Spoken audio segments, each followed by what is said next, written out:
For this video, we're having a look at the business tax unit, and we're specifically looking at sample assessment 1, task 7. So task 7 is about the administrative requirements for UK tax law. There's a decent number of marks here, there's 15 marks, but we do have the reference materials to help us with this. But be careful, the reference materials don't cover everything, so there are some areas you just need to know from your study materials. So let's look at part A. Rudyard started a small unincorporated business on the 1st of June 2024. So you need to identify the correct deadline for each of the actions below. Okay, we see we got lots of dates below the table, so we just need to drag the date that we think is right into the appropriate box. So the first one, we need to notify HMRC of chargeability. So here are the reference materials. We're looking at section 9 and we're looking for information about chargeability. So if we scroll down a little bit and we can see, oh, there we go. So we've got notify of chargeability, and it needs to be the 5th of October following the end of the tax year.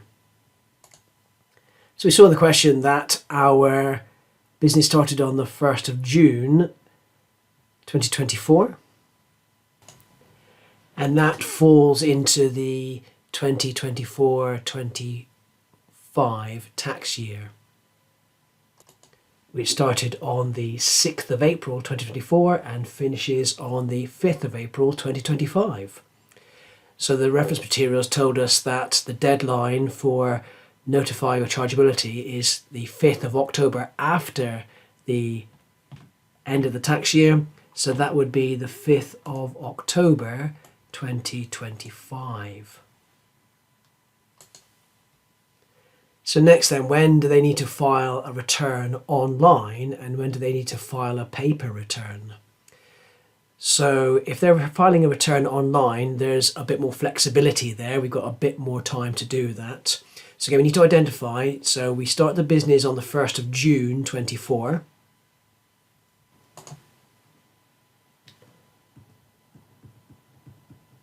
Okay, that's when we start.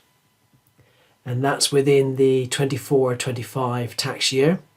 And as we identified in the first part of the question, our deadline for notifying HMRC of chargeability will be the 5th of October 25. So that's going to be 6 months after the end of the tax year. And then when do we need to file our tax return if we're doing it online? So the deadline for doing that is going to be the 31st of January in the year following the end of the tax year. So that's going to be the 31st of January 26. And we can see that in section 9 of the reference materials, and we're looking at a sole trader, we're unincorporated, aren't we? There we are. So it's 31st of January following the end of the tax year if it's online. But if we're going to do a paper return, then it'll be the 31st of October. So HMRC needs a bit more time to process a paper document, so we need to submit that earlier. So you can see what we've done here. We've drawn a timeline on our bit of scrap paper, which you'll have in your assessment. And it's really important that you get your head around all those different dates. Sometimes just reading it on the screen can be quite difficult to absorb. So if you just draw a timeline, put on the tax year, identify all the key dates according to that, and using your reference materials, then you should be able to get this right. So if it's going to be an online return, then we have until the 31st of January 26. And if it's a paper return, then we need to do it earlier. So that'll be the 31st of October 25.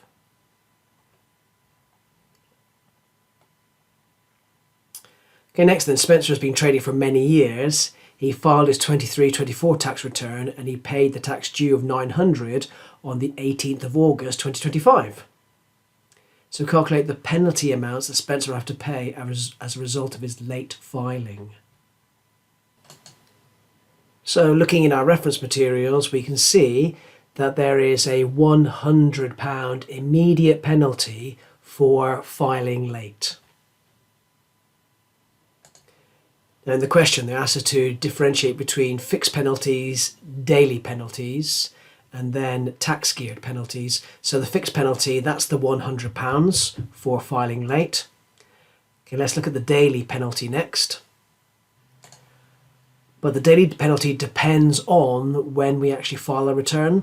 So we filed the return on the 18th of August 2025, and we should have filed it by the 31st of January. So how late is that? Again, using our fingers to help us count along here. So it should have been filed by the 31st of January. So end of February was 1 month, end of March 2 months, April 3 months, May 4 months, June 5 months, July 6 months. So it was 6 months plus 18 days late. So how do we work that out? So after 3 months, the penalty will be £10 per day for up to 90 days. So 90 days is about 3 months, isn't it? So we're more than 90 days late, aren't we? So we take our £10, multiply by the 90 days, that's going to give us a £900 penalty. Okay, now what about after 6 months, which is what we are now?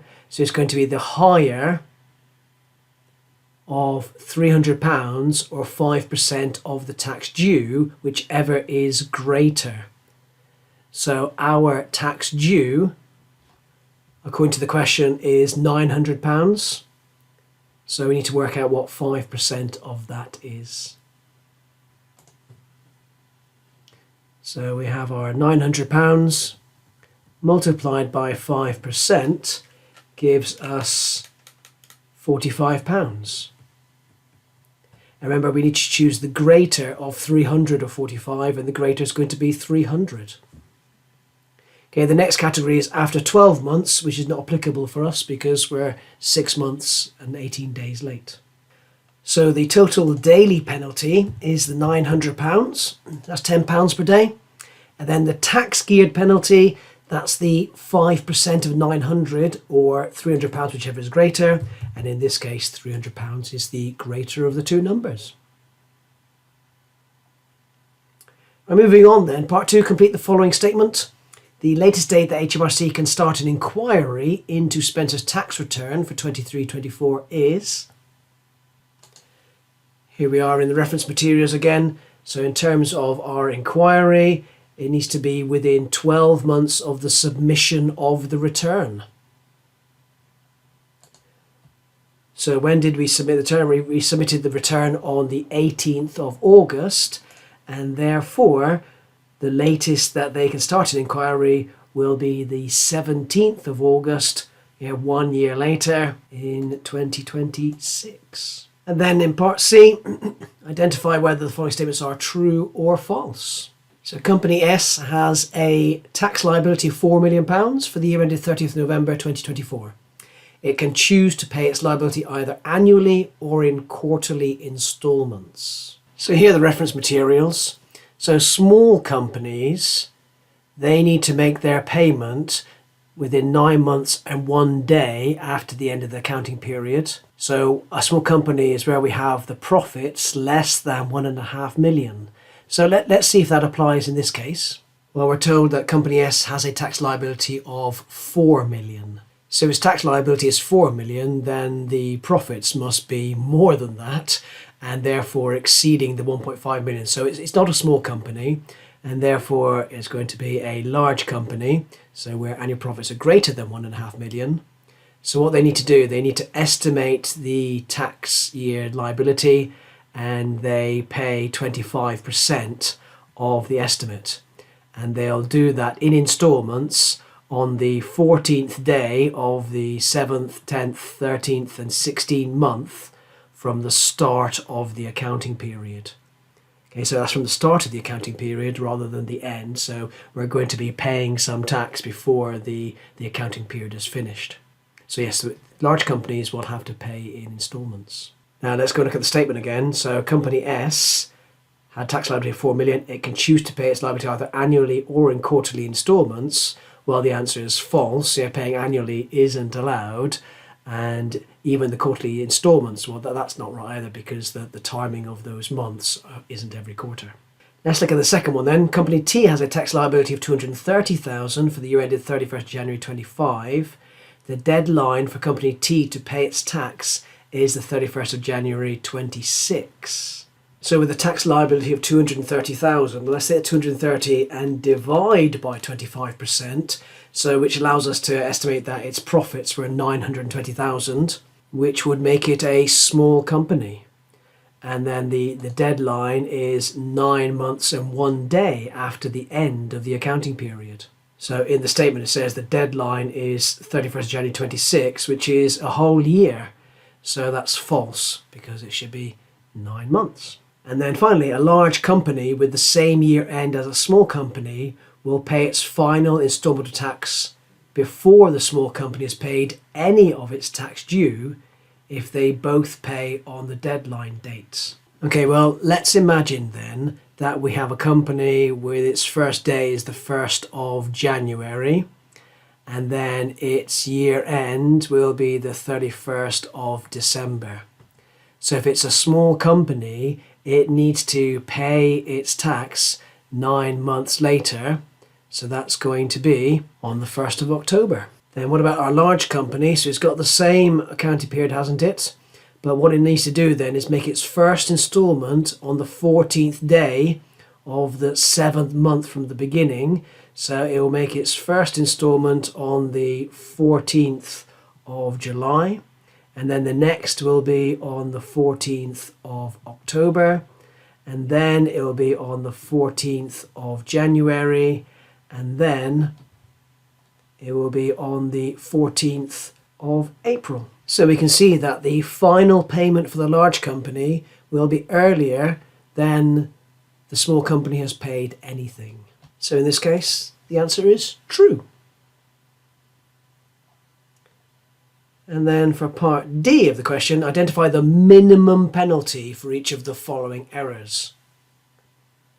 So company U sold an asset in the year ended 30 September 24, resulting in a large capital gain. The directors created false invoices for enhancement expenditure to the asset prior to sale, resulting in a low gain being included in the corporation tax computation. The directors disclosed the error to HMRC during an investigation. So here we're using section 10 of the reference materials. So they created those fictitious invoices for the enhancement. So in this case, we can see that it's a deliberate error. Then we need to decide, was it concealed or not? Well, the information told us that the directors disclosed the error to HMRC during an investigation. So they only told HMRC about it once they'd been investigated, and therefore we can say that it was concealed. And it didn't happen until the investigation started, so it was prompted by the investigation, so that would be a 50% penalty.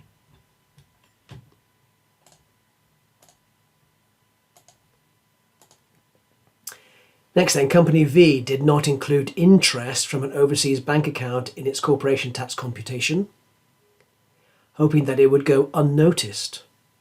The directors have now contacted HMRC and provided details of the account and the interest earned.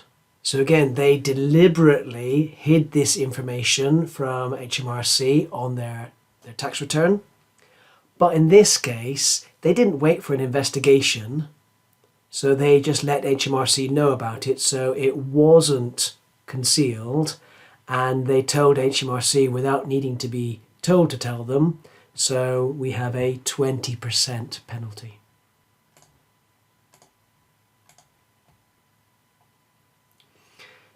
And then during the year ended 31st of May 24, Robert, a director of Company W, accidentally paid for a skiing holiday on the company credit card instead of his personal credit card. He forgot he had done this, and the holiday was included as an expense in the corporation tax return. Robert has contacted HMRC to tell them of the error. So in this case, this is an accidental mistake, isn't it? It's not a deliberate error. So it's just a careless error. And The director told HMRC without needing to be prompted, so there is no penalty here.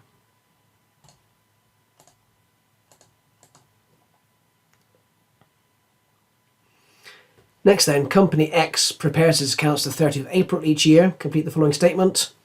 Company X must keep the records for the year ended 30th of April 2024 until...